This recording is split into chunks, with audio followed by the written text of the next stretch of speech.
Salut mes chers amis Facebook, ici Steve Saint-Pierre. Aujourd'hui, moi et Maggie, on avait le goût de vous parler de quelque chose qui devrait vous intéresser. L'impôt sur le revenu. Bon, premièrement, l'impôt sur le revenu, c'est quoi ça, cette histoire-là? D'où ça vient? Fait que je vais y aller un petit peu avec l'historique.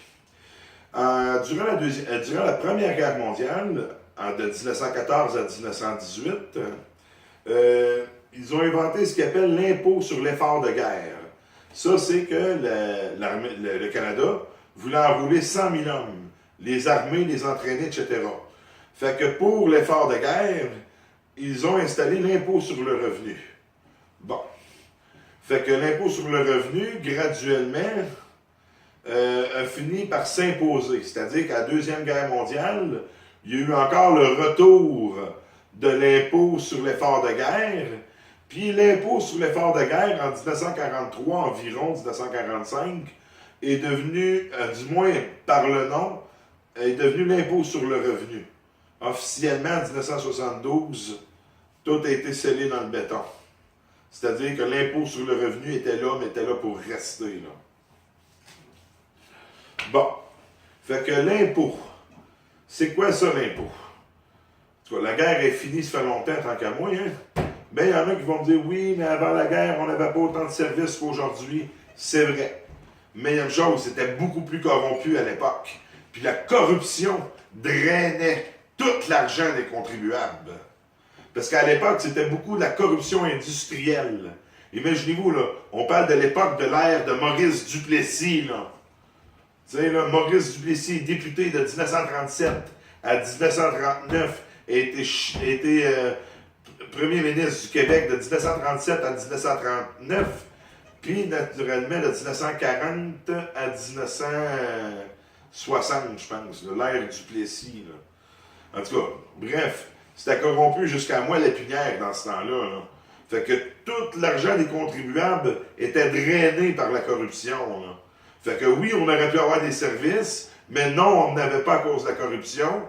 Puis oui, aujourd'hui, on a des services, mais la corruption affecte gros les services qu'on a acquis à cause de la Révolution tranquille des années 60-70. Fait que là, je ne vous ferai pas un gros cours d'histoire là-dessus, mais sachez que sans la corruption, notre société irait beaucoup mieux. Fait que je vais élaborer à cette heure sur l'impôt. L'impôt, c'est quoi? L'impôt, c'est dit progressif. Pourquoi progressif? Parce que plus tu gagnes d'argent, plus tu es imposé sur ton salaire. Fait que donc, l'impôt semble beaucoup plus juste que la taxe. Parce qu'une taxe, c'est dit régressif. Pourquoi la taxe, c'est régressif? Très simple. Parce que le riche paye le même taux d'imposition sur un bien de consommation qu'un pauvre. Mais il y a une chose, par contre. Ça peut paraître régressif, mais si on voit ça d'un autre œil, le riche, il va consommer plus. Fait qu'il va payer plus de taxes. Fait que dans ce sens-là, c'est progressif.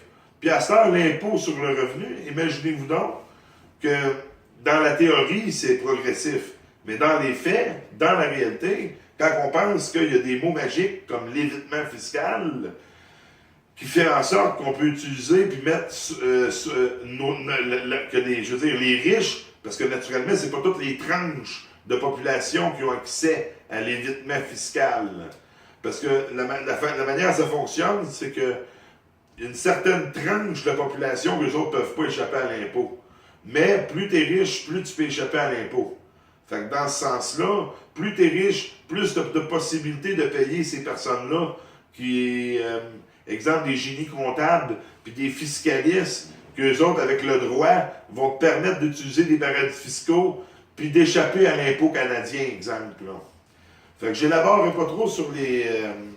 j'élaborerai pas trop là-dessus parce que j'ai fait une vidéo sur les paradis fiscaux. Mais sachez une chose, c'est que l'impôt, c'est loin d'être progressif. Là. Fait que où je veux en venir, c'est qu'il faudrait abolir l'impôt sur le revenu, selon moi. Puis pourquoi, selon Steve, il faudrait abolir l'impôt sur le revenu, puis taxer la consommation? Je vais vous l'expliquer, mes chers amis Facebook. C'est très simple. C'est que, premièrement, saviez-vous qu'au Québec, environ 40% de la population ne paye pas d'impôt. 10% en paye peu. Puis savez-vous que la situation est similaire au niveau pan-canadien? Et j'ai pas fini. Est-ce que vous saviez aussi que 50% des revenus du gouvernement fédéral est issu des impôts? Puis c'est environ la même chose pour le gouvernement provincial. Fait que quand on pense à ça, on peut tous bien dire que 50% de la population fait vivre l'autre 50%. Là.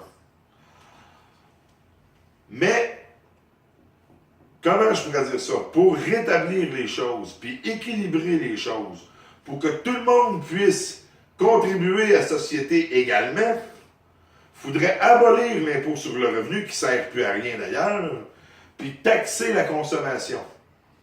Puis de toute façon, comment que le gouvernement il perd d'argent avec le travail au noir? Comment que le gouvernement paye de fonctionnaires pour faire ça, ces impôts-là, puis redistribuer ça, etc. Ces fonctionnaires-là avec des retraites en or. Fait que si on pense à tous les coûts que ça nous coûte, cet impôt-là, ça vaut-tu vraiment la peine d'avoir ça? Pourquoi pas abolir l'impôt sur le revenu et taxer la consommation? Tout le monde va être obligé de contribuer. La putain, le pocheur, il n'aura plus de travail au noir, ça va être fini. Tout le monde va contribuer à la société, puis personne ne pourra plus dire qu'il ne contribue pas, là. Fait que ça va faire beaucoup moins de frustration au niveau de la population, de un.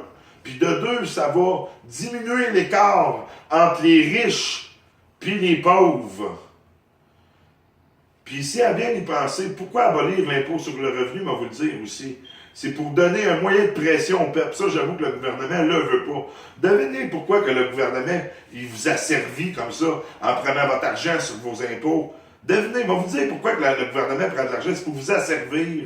Parce qu'il sait très bien, le gouvernement, qu'en abolissant l'impôt sur le revenu, ça va vous donner un moyen de pression contre eux autres. Si, mettons, le peuple, on dit, hey, on dépense pas pendant 3 jours. Et tabarnak, hein? Le gouvernement, il mangera ses bonnes hosties, puis là, il dira, OK, le peuple m'a fait ce que vous dites, là. T'sais? Fait que le gouvernement, il veut pas qu'on ait de moyens de pression sur eux autres. Fait que le seul moyen de nous asservir, puis de vous dominer,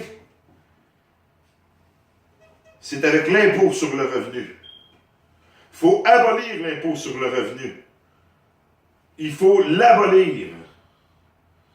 Parce que c'est seulement une tranche de la population qui paye de toute façon. La tranche exploitée, là, je dirais que c'est ceux qui gagnent environ là, 30 000 à 70 000 par année, 80 000 par année. Là. Je pense que c'est eux autres les plus exploités. Là. Le gouvernement, il en mange l'impôt. Ils ont faim. Ils ont peur que vous ayez de l'argent dans vos poches. Fait qu'il faut abolir l'impôt sur le revenu. Salut mes chers amis Facebook.